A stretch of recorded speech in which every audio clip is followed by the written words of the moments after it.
And since we don't remember every hour, every day, remember the meaningful moments. It's so meaningful and so special that I had a chance to. Welcome to Midlife with Orchid. Let's explore the nuance and the courageous moments of midlife. Let's share stories, reflection, insight, and conversation over coffee, where life's rhythms, revelations, and everyday courage can be witnessed and honored. This is Orchid, your host and storyteller.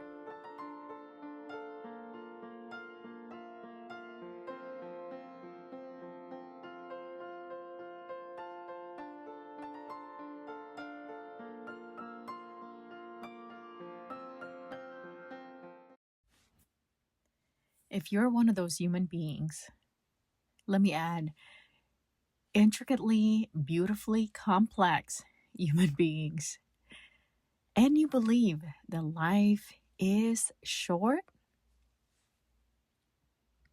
I'm going to go ahead and send you a virtual emoji hug, but followed by a face with rolling eyes emoji and the face with steam from nose emoji. Go ahead and feel feel the vibe of those virtual emojis I just sent over to you. But seriously, stop saying that. Stop casually just saying that life is short. It's not cute. If I'm being frank, being honest with myself, first of all, then I can be honest with you. I think it's irresponsible to casually just say life is short in conversation, in passing, in and on social media, on memes. Like, it's freaking annoying. Life is not inherently short. I want to pose this and dare to ask yourself the question, why do you say that? Or why do you believe that life is short? That is the reflection for this episode. Is life really short? If so, why do you believe that? And why do you say that? I believe that life is not short. Not at all. The feeling comes from perception, attention, and how we engage with the present moment, with the time at hand. And I feel it's often because of regret, of loss, or inattentiveness. And therefore, the perception of time being short, or the perception of life being short, is misguided and even incomplete. And I dare say again, I feel it's irresponsible when we say it casually, like we didn't take the time to even think about it. I'm not invalidating if it does feel short for you. Feel your feels, but to casually say that around people, I feel like we're projecting. And why I think it's irresponsible is because we do influence and impact each other with what we say and how we perceive. And if we're going to go around telling people that life is short, not invalid, if that indeed is your feeling about life, but I feel that we are to take responsibility for how others may hear what we say.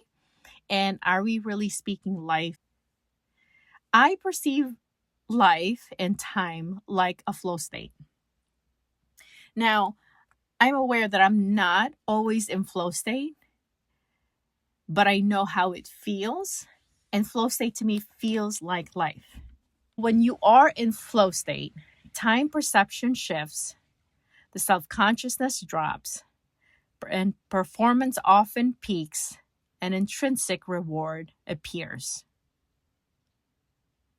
Flow is a state of deep immersion in an activity where your focus is so intense that self consciousness fades and your sense of time alters. Minutes can feel like seconds, hours can feel like minutes. It happens when there's a balance between the challenge of what you're doing and your skill level. when something is too easy and you're bored, when it's too hard and you're anxious. So the sweet spot is where you're fully engaged, entrenched, or stretched just enough to be absorbed but not overwhelmed. Life feels short when we're distracted, regretful, or disengaged. Life feels full, even expansive, when we're in flow, fully present, making each moment count. Some of the terms that people use to even understand what flow state is runner's high for those that are runners. I've done some runs where I'm just the right speed, not too fast and not too slow, where it's like I'm running and I don't even realize what time it is. I don't feel any pain.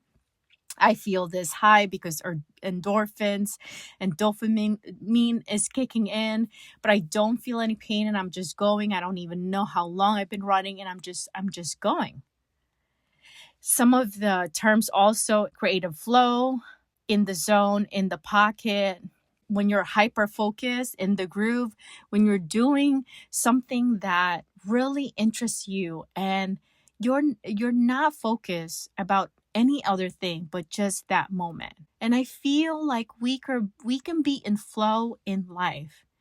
When we are in flow in life, we're probably feeling like we're doing something that is meaningful, that is something that we're passionate about, something that we actually enjoy, that we're experiencing the challenges in life just enough that we're not too overwhelmed. But at the same time, it's not too easy that we're bored and we're questioning what is the purpose of life, or am I leaving a legacy that is not only I'm going to be satisfied to know that I left this, but also that I know it's going to bless those that I've left it for. Somebody that I loved had recently passed. It's approaching a couple of years, the anniversary of his death. I consider this person as one of my soulmates. I don't believe that there's only one soulmate. I do believe also that soulmates appear not just in romantic relationship, but souls, you meeting a soul that feels like you've known them, but also that they really bring such a meaning to your life.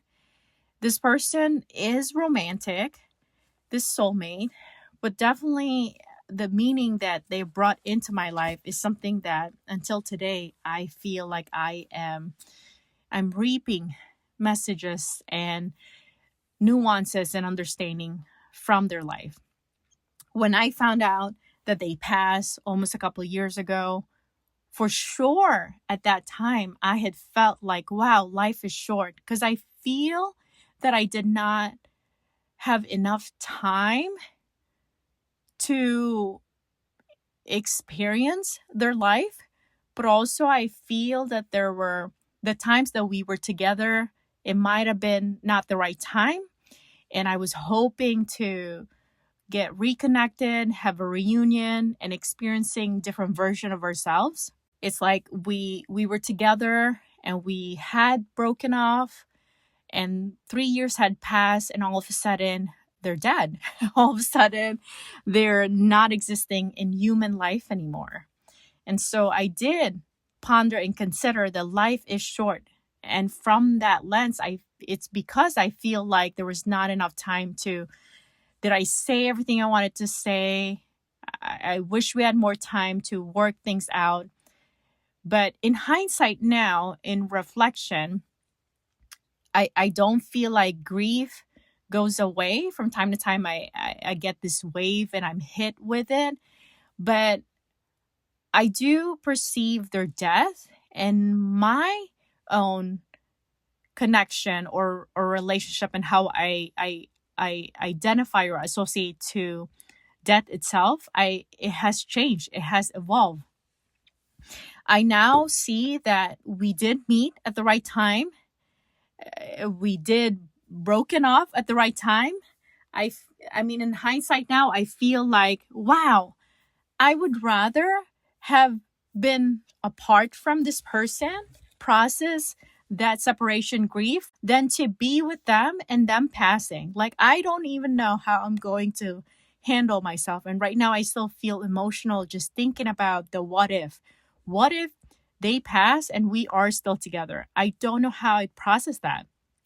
But right now, in hindsight, I feel like, wow, I feel like I've been given so much grace to be able to process the separation, that 3-year separation where I don't have emotional like residue that feels painful. And then to hear them passing, it was still painful, but I'm processing it by itself alone and not mixed with other grief that I felt with them.